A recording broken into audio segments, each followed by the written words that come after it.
こんにちは。こんにちは。今回はあなたは大丈夫、彼も大丈夫です。大丈夫って安心感がありますよね。安心感。はい。もしも誰かにイルルは大丈夫だよって言われたら勇気が出るっていうか、励みになるというか、嬉しい気持ちになりますよね。やっぱり大丈夫だって思えて安心した上で頑張ろうと思えることってあると思います。ありますね。はい。もちろん大丈夫っていうのは誰かに言われるのではなくて、自分で自分に大丈夫って声をかけてあげるのが一番いいと思うんですね。でもやっぱり誰かにそう言ってもらえるのも嬉しいものですよね。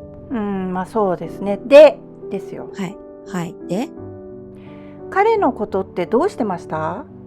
どうしてたって？仮にルルさんが別れてまた復縁したいと思う彼がいたとしますよね。はい。別れるまでって彼のどこを見てました？どこってどこだろう。なんか楽しい時もあれば、いろいろあって別れただろうから悲しい時もありましたよね、おそらく。で、彼のどういうところにイルルさんは注目しがちですか？昔のイルルさんでもいいんですけど、どうでした？うまくいってる時は問題ないんですけど、そうじゃない時、例えば連絡の頻度が明らかに減ったなと思うとするじゃないですか。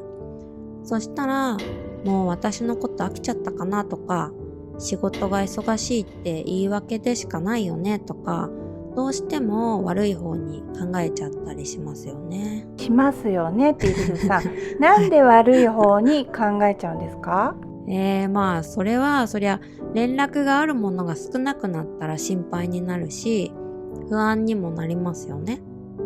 で、そうなるとどうしても悪い方に考えちゃうんですよ。でもそれって普通のことだと思いますよ。イルルさん、それはね、彼の大丈夫じゃないところにフォーカスしているとも言えるんですよ。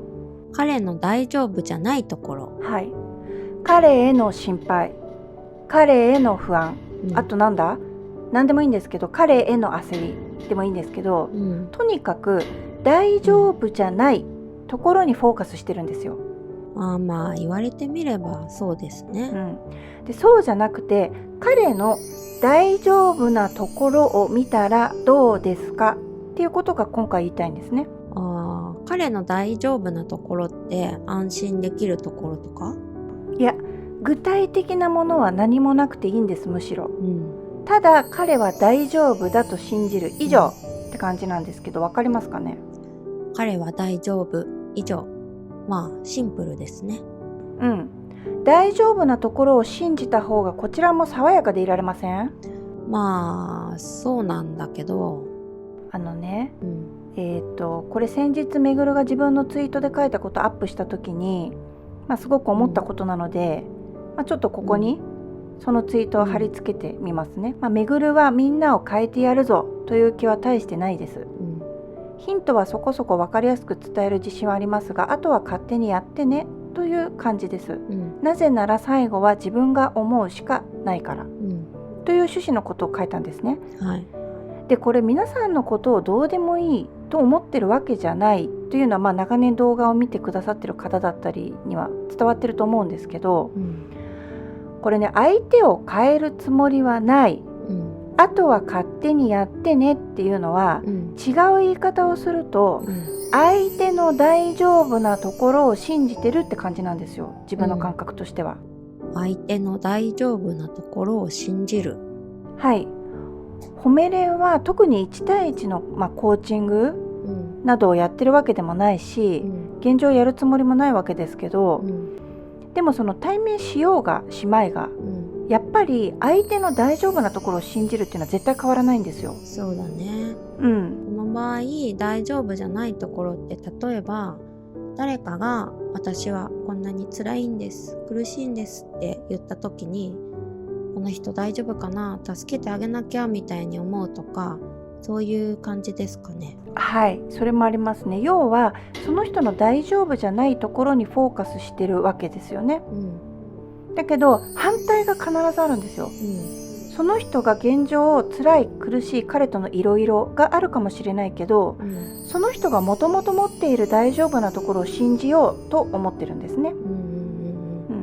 でも潜在意識に照らし合わせてもそうなるよね。だって潜在意識はそう思うからそうなる、思ったらなるわけだから、そう考えたら自分が相手を大丈夫って思えば大丈夫な世界が繰り広げられるもんね。そうなんですよ。だから単純に相手を助けたいと思うほど助けを必要とする人が現れるのは、ある意味当たり前だし、相手を変えたいと思うほど変えたい人、つまり変わってくれない人が現れるっていうのも当たり前なんですよ。でこれ別にミラーの法則とかをね、話を出すまでもなく普通のことだと思うんです。だからこそ相手の大丈夫なところを信じる。でこれこれこうだから大丈夫っていう理由は一切いらないんです。ただ大丈夫と思うだけ、これだけでいいんですね。そしたら大丈夫な出来事が起こるわけで、どんな出来事かはそれこそ潜在意識に任せりゃいいんだから、大丈夫な理由なんてこちらであれこれ考える必要はないってことなんです。本当だね。しかもそれに相手の大丈夫なところを信じるって明るい感じがしていいよね。そうなんですよ。大丈夫じゃないところってやっぱりどうしても重くなる。心配、不安、不信とかがベースになっちゃうからね。でこれ恋人じゃなくても家族も友達も会社の人もその人の大丈夫なところを見ようとかさ、大丈夫なところを信じるって思ってみると、それだけでいろいろ変わることがあると思います。そうだね。大丈夫なところを信じるって自分自身のことも当てはまりそうだよね。ビンゴです。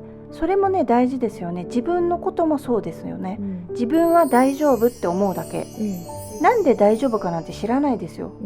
でも大丈夫、でどんな場面で使うんですかね。端的に言えば心配だ不安だと大丈夫じゃないところにフォーカスしてる時ほど、自分で自分に大丈夫って声をかけてみてほしいんですよね。はい、そうだね。エゴが大丈夫なわけないだろう、最近連絡がこんなに減ってるんだぞとか、もっと心配した方がいいとか、いろんなことを囁いてきても、でも大丈夫って言ってあげるのは良さそうだよね。もうさ、とにかくめぐるは大丈夫、イルルは大丈夫、皆さん一人一人は大丈夫なんですよ。当たり前でしょ。自分で大丈夫って決めたら大丈夫なんだから、そういう感じでいてください。はい、本当ですよね。